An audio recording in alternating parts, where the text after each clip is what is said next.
I'm writing this because I honestly don't know if I'm handling this situation right anymore. My head is spinning and I need some outside perspective on what's been happening with my family over the past few weeks. I'm 26, female, in my third year of medical school. I've wanted to be a doctor since I was 7 after watching paramedics save my grandmother's life. My parents have always been supportive, even though money is tight. My dad works construction and my mom's a school secretary, and they've sacrificed a lot to help me pursue this dream. My Aunt Linda, my dad's sister, has never been supportive. She's 52, married to my Uncle Mike with 2 kids, Derek, 30, who still lives at home and has been unemployed for years, and Sarah, 28, who lives across the country. Derek spends his time buried in conspiracy theories and alternative medicine. Ever since I started med school, Linda has gone out of her way to convince me to quit. She insists women in our family are meant to be wives and mothers, not career women. She mocks my progress and tells my parents they are irresponsible for encouraging me. Meanwhile, she brags about Derek's so-called research, claiming he's discovered cures that doctors hide. About 6 weeks ago, Linda started having chest pains, shortness of breath, and fatigue. My mom called me, worried, and I told her Linda needed immediate medical attention. Linda refused and said Derek had already diagnosed her problem, stress and toxins. He put her on a juice cleanse, herbal supplements, and told her to stop her blood pressure medication she'd been taking for 5 years. I tried reaching out. I told her stopping medication was dangerous and offered to help her find a cardiologist and even go with her. She dismissed me, saying Derek knew more about healing than doctors. Her condition got worse. She could barely climb stairs and her chest pain increased. Derek insisted this was toxins leaving her body. 3 weeks ago, she collapsed at home. Uncle Mike found her unconscious and called 911. At the hospital, doctors discovered she was in heart failure. Her blood pressure had spiked after stopping her medication, and she had fluid in her lungs.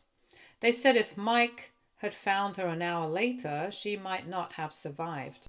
She spent almost a week in the hospital undergoing tests and treatment. Even with insurance, the bills came to over $12,000. After discharge, she was put on a strict medication plan and told to follow up with a cardiologist regularly. Here's where things get worse. A week later, Linda began telling relatives she needed help with her bills. Instead of asking directly, she spread a story that I had promised to help pay or get them forgiven since I was almost a doctor with special connections. Soon, relatives began calling me, disappointed I wasn't helping. Even my grandmother in assisted living believed I was heartless for refusing. I was shocked. I had never offered financial help, only medical guidance early on. I'm a broke med student living on loans, barely managing my own expenses. The worst call came from Linda herself. She cried and said she had always supported me, which is completely untrue. And now I was abandoning her. She claimed Derek felt guilty, but that she couldn't afford doctors. I tried to explain I wasn't a doctor yet and had no special connections and was living on loans. I urged her to keep seeing her cardiologist, and she accused me of being brainwashed by the medical establishment. Since then, Derek has been spreading claims that the hospital made Linda sicker with unnecessary treatments. He convinced her symptoms were side effects from medication, not her condition. She's been skipping medications and missed 2 follow-up appointments because Derek told her doctors only want to sell treatments. Uncle Mike has been updating my mom and seems to be the only one still grounded in reality. Meanwhile, family pressure on me has intensified. I get texts from relatives I barely know asking when I'll step up. Some think medical students can erase hospital bills. Others think I owe the family free medical advice. It has gotten to the point where I'm questioning myself. Am I selfish for refusing to help financially? Should I be trying harder to intervene? Or am I just enabling dangerous choices? This stress has started affecting my clinical rotations, and I've been asked what was wrong. And when I explained, she told me that I shouldn't be responsible for family members' medical decisions or bills. She said it's inappropriate for a student to give medical advice. But the pressure won't stop. My dad even suggested I take out another loan to help Linda, saying families should stick together and I could repay it later when I'm earning as a doctor. That cut deep because my parents have otherwise been supportive. But it showed that they don't fully grasp how much debt I'm already in. Yesterday, Linda called again. She'd been discharged by her cardiologist's office for missing too many appointments and was having worsening chest pain and shortness of breath. Derek has started her on high-dose vitamins and something called chelation therapy he found online. Linda begged me to call her cardiologist's office to reinstate her as a patient and explained she only wanted natural treatments. I told her I couldn't do that. She accused me again of caring more about my career than her life. I ended up hanging up, which I've never done to a family member before. The breaking point came at Sarah's baby shower this weekend. Linda made a scene about how I refused to help her and how medical school has made me arrogant. Relatives piled on, saying I should be grateful for all Linda has supposedly done for me. I left in tears. Sarah followed me out and asked what was going on. When I told her the full story, she was furious and said she was ashamed of how the family was treating me. Hearing that from her reassured me I wasn't crazy. Still, I felt guilty. Part of me thinks I should just take out a loan to cover her bills to make this all go away. But I know that wouldn't fix the real problem. It would only fuel Derek's delusions and Linda's refusal to accept care. And I can't afford it anyway.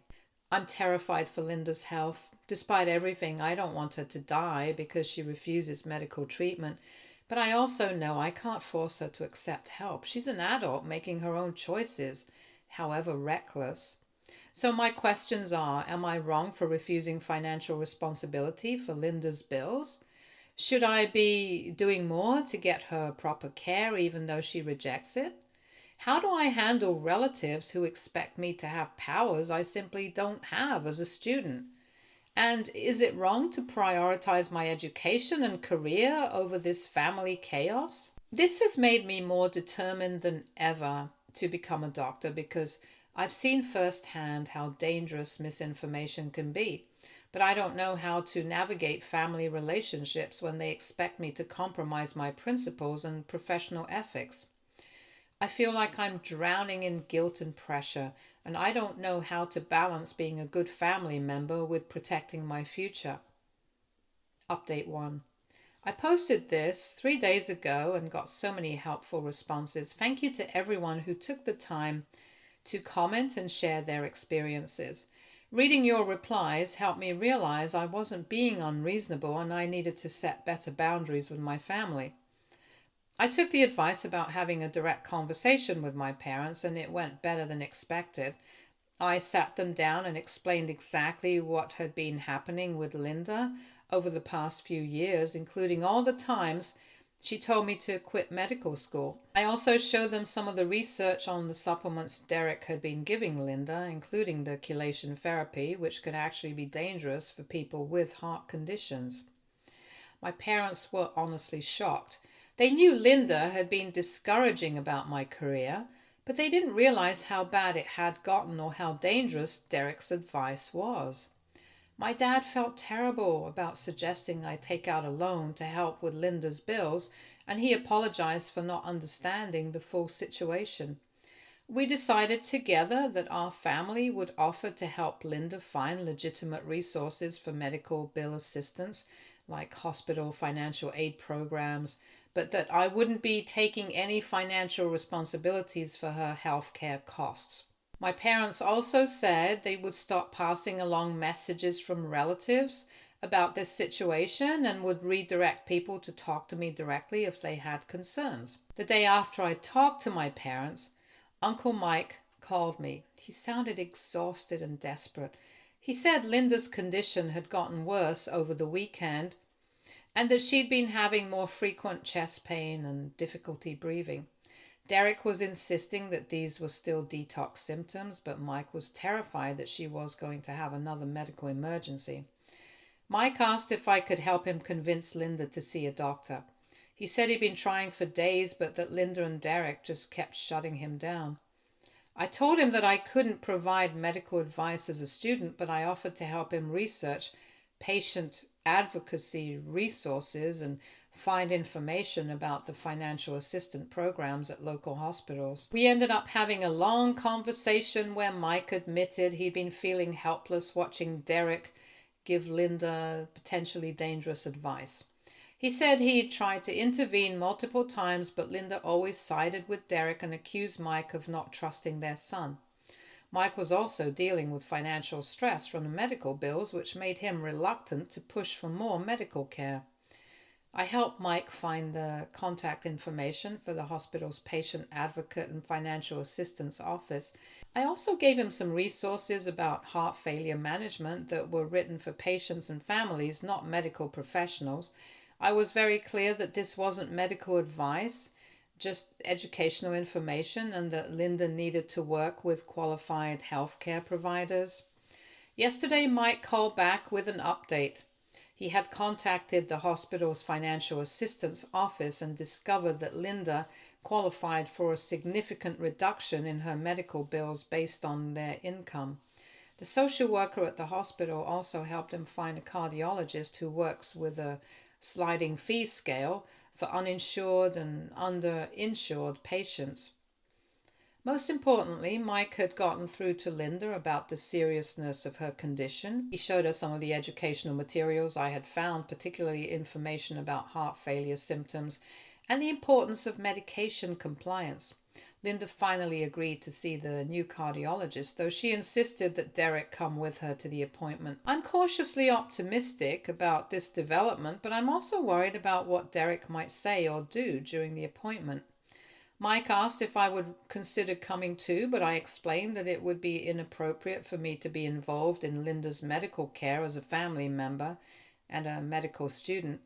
I suggested that Mike be the one to accompany Linda instead, since he's her husband and can provide support while also asking appropriate questions. The appointment is scheduled for this Friday, so hopefully Linda will get back on appropriate treatment.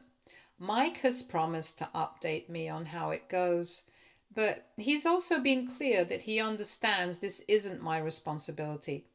As for the extended family pressure, things have been mixed. After my parents started redirecting people, some relatives have backed off, but I did get a really nasty voicemail from my dad's cousin, basically calling me selfish and ungrateful. I've decided to just not engage with family members who want to make this my fault. Sarah has been incredible through all of this. She called Linda and had a very frank conversation about the situation. Sarah basically told Linda that she was being unfair to me and that Derek's medical advice was dangerous.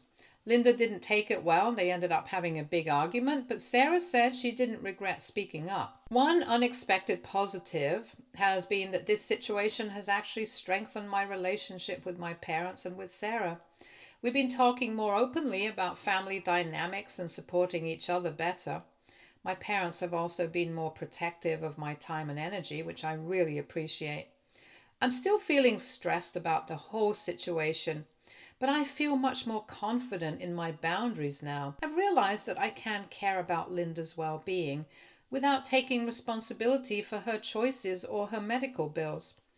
I'm also more aware of how important it will be as a future doctor to maintain appropriate boundaries with family members who might want free medical advice. My performance in my clinical rotations has improved now that I'm not constantly worrying about family drama. My attending has been really supportive and has actually used this as a teaching moment about professional boundaries and the challenges of practicing medicine in small communities where you might know your patients personally. I'll update again after Linda's appointment on Friday. Hopefully she'll get the care she needs and this whole situation can start to improve. Thanks again to everyone who responded to my original post. Your support has meant more than you know. Update 2. This is probably going to be my most important update. And honestly, I'm still processing everything that happened over the weekend. Linda's cardiology appointment on Friday went about as badly as possible. According to Mike, Linda and Derek showed up with a binder full of printouts from various alternative medicine websites. Derek immediately started questioning the cardiologist about the side effects of heart medications and suggesting that Linda's symptoms were caused by the drugs, not her underlying condition.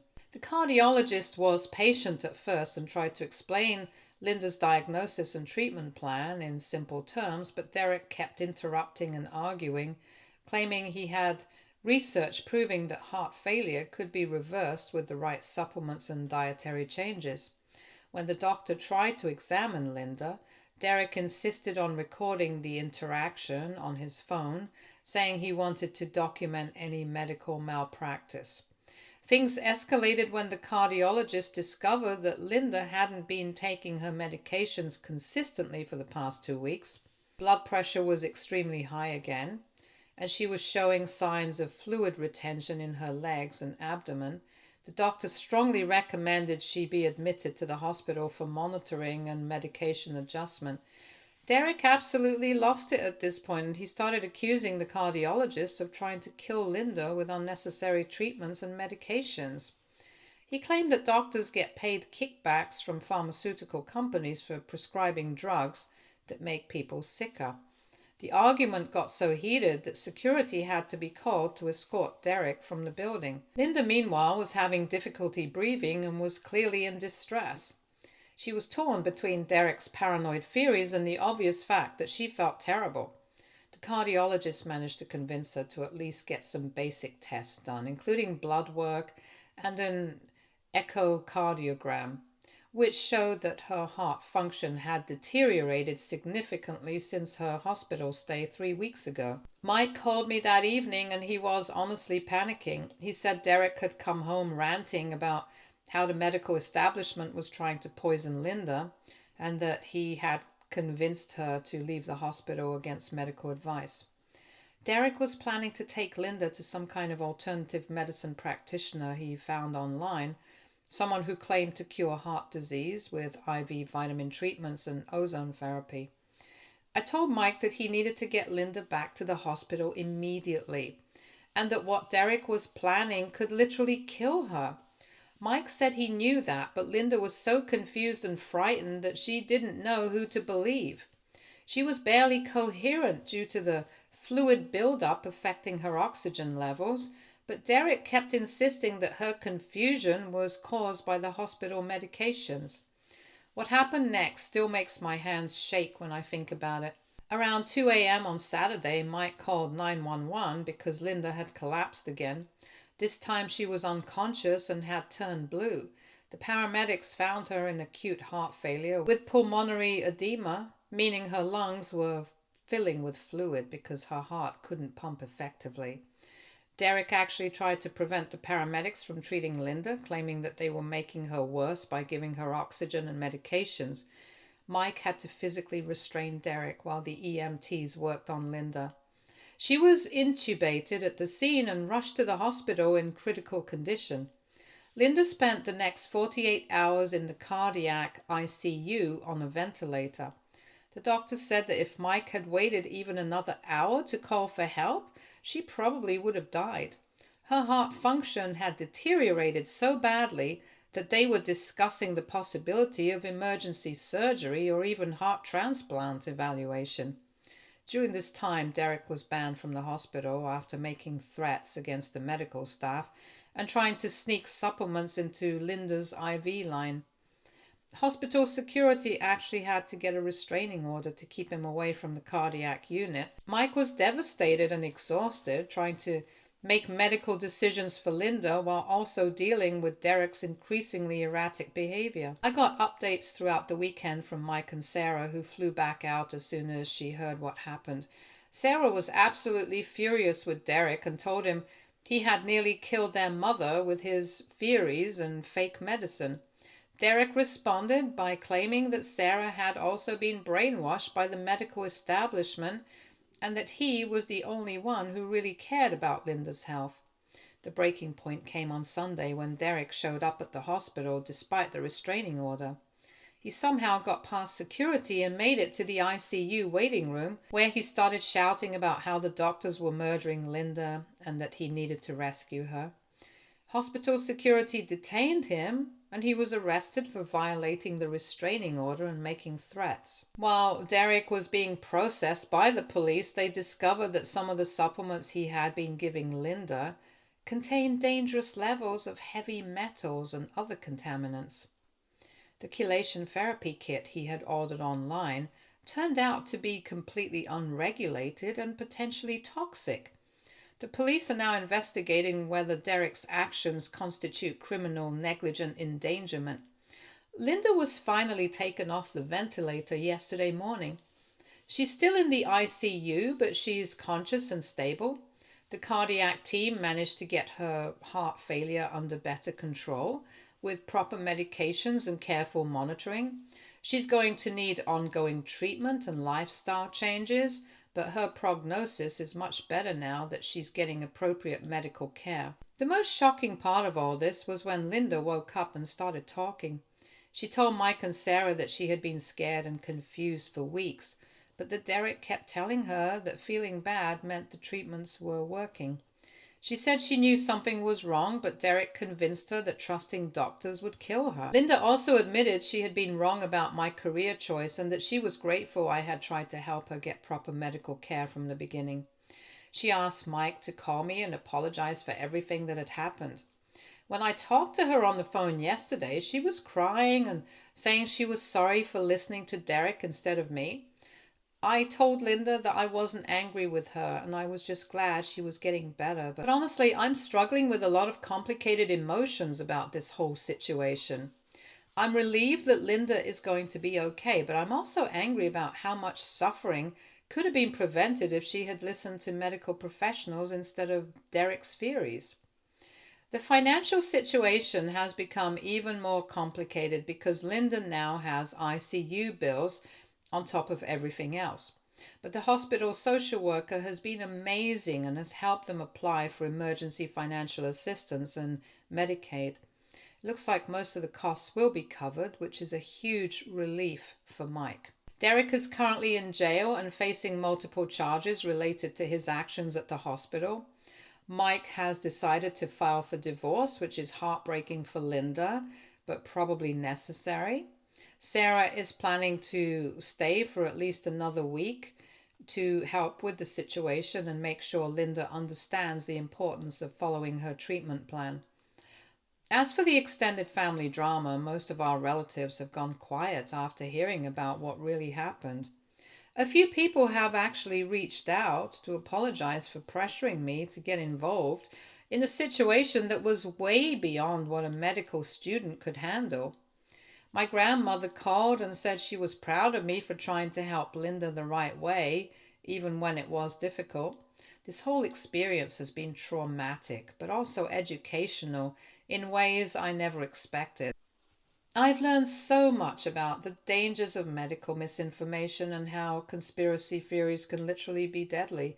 I've also learned about the importance of professional boundaries and how to support family members without taking responsibility for their choices. My attending physician has been incredible throughout this ordeal.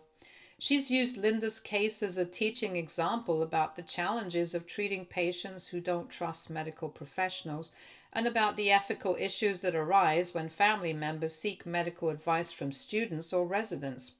She's also connected me with counseling resources because she recognized that this situation was affecting my mental health. I'm planning to focus more on cardiovascular medicine during the rest of my clinical rotations, partly because of what I've learned from Linda's case.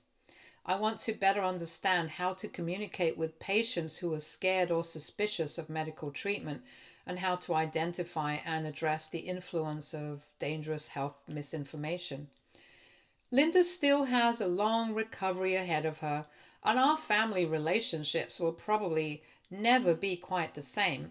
But I feel like I handled the situation as best I could, given the circumstances, and I'm proud that I maintained my professional boundaries even under intense family pressure.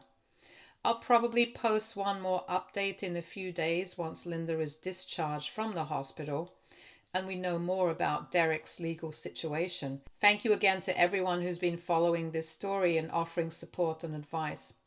This community has been invaluable during one of the most difficult periods of my life. Update 3. It has been a few more days and I think this will be my final update. So much has happened that I barely know where to start, but I want to share how things resolved. Linda was discharged from the ICU on Tuesday and moved to a regular cardiac unit for monitoring. The improvement once she received proper treatment was dramatic. Her breathing normalized, swelling went down, and her mental clarity returned. It was like watching a different person emerge. On Tuesday, we had the most honest conversation we have ever had. She apologized not just for the crisis, but for all the years she discouraged my career. She admitted she feared I would struggle financially and emotionally as a doctor, and her comments about family roles came from her own regrets about not pursuing education. Watching me succeed made her feel insecure, and Derek's conspiracy theories gave her a way to feel like she knew something others did not. She also revealed that despite her criticism, she secretly bragged about my accomplishments to friends. Hearing that was both healing and heartbreaking. Linda admitted she supported Derek's obsession with alternative medicine because he was living at home, unemployed and struggling mentally. She thought encouraging him gave him purpose, not realizing how dangerous his advice had become.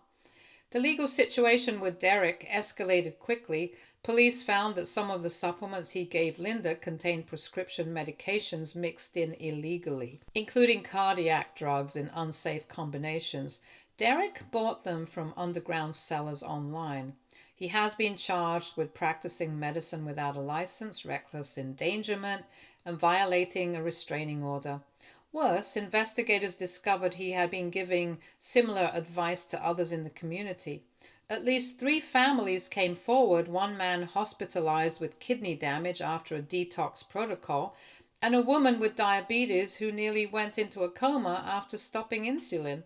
The district attorney is now exploring whether Derek's effectively ran an illegal medical practice, with possible federal charges if he distributed substances across state lines.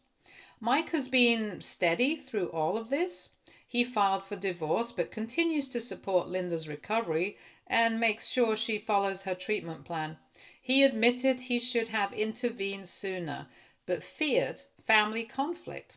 Sarah stayed in town to help Linda transition home and to support with legal matters. She's been working with a therapist and she and I have become much closer. The most unexpected change was Linda asking to observe one of my clinical rotations. My attending allowed her to sit in during a cardiology clinic with patient consent. Watching her interact with the team and ask questions was moving. At one point, she told my attending she was proud of me, which made me tear up. Afterwards, Linda said she wanted to help others avoid what we went through. She's now working with the hospital's community education program to share her story and warn about the dangers of medical misinformation. She's cut ties with the online groups Derek was part of and blocked several accounts that spread conspiracy theories. She's admitted to her cardiology plan and scheduled follow-ups for the next year. The extended family situation has settled down. Most relatives now understand what really happened and are supportive. The few who still believe Derek's version have drifted away, which is fine. My parents have been wonderful and more protective of me than ever. They have made it clear to the family that I am not a resource for medical advice or financial assistance. They also told me how proud they are of the way I handled everything. Academically, this experience has turned into an unexpected positive. My attendings used Linda's case as a teaching example, and I've been invited to present it at a student conference. I plan to focus on professional boundaries, family dynamics, and how to address misinformation. I've also become more interested in preventative medicine and public health. Financially, things resolved better than expected. The hospital's financial assistance program covered most of Linda's bills, and she qualified for Medicaid for ongoing care. Mike has kept the house and is stable financially now that he's not supporting Derek. Derek's future is uncertain. He's out on bail but faces serious charges and multiple lawsuits. Several families are suing him for harm caused by his advice. The restraining order preventing him from contacting Linda has been extended indefinitely. I have learned that you can care about family without enabling harmful choices. For months I felt guilty for not doing more, but I now see that holding boundaries protected both me and Linda from worst outcomes. I've also learned just how deadly misinformation can be when paired with distrust of healthcare and financial barriers. This has only strengthened my commitment to becoming a doctor and to addressing these issues in my future career. Linda is doing well and our relationship has been transformed. She has become one of my strongest supporters. Sarah and I are closer than ever, and Mike has been like an honorary uncle to me.